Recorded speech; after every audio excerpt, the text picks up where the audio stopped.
Այդ երկաթյա կանցլերը Օտտո ֆոն Բիսմարկը, երբ որ 1871 թվականին միավորեց Գերմանիան, ստեղծեց միացյալ Գերմանիա, իսկ հետո սկզբից Վիլհելմ II-ը, իսկ հետո արդեն երկրորդ համաշխարհային պատերազմի ժամանակ Ադոլֆ Հիտլերը տարան Գերմանիան դեպի աղետ, դեպի կործանում։ Դրա մեջ մեղավորություն ունի Օտտո ֆոն Բիսմարկը։ Ոչ։ Ինքը ստեղծել էր գերմանական կայսրությունը միացյալ, անգամ ավետել էր, ասել էր, որ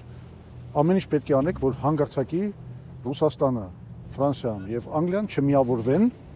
Գերմանիայի դեմ։ Այն պահից, երբ որ դա լինի, Գերմանիան կործանվելու է։ Բայց գերմանական առավելապաշտները, մասնավորապես Վիլհելմ II-ը, իսկ հետո էլ Ադոլֆ Հիտլերը, այդ պատվիրանը ըստ էության բանի տեղ չդրեցին։ Մեծ հաշվով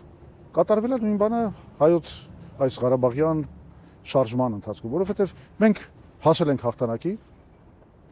այդ հաղթանակը պետք է ամրապնդվեր եւ այդ հաղթանակը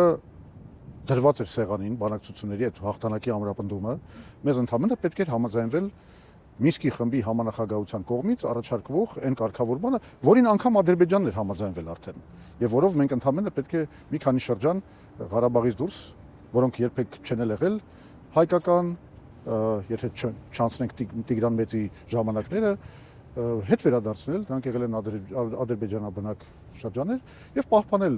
Լեռնային Ղարաբաղի դե ֆակտո անկախությունը հաստատելով կայուն խաղաղություն Ադրբեջանի հետ, դեբլոկադա, միջազգային երաշխիքներով եւ այլն։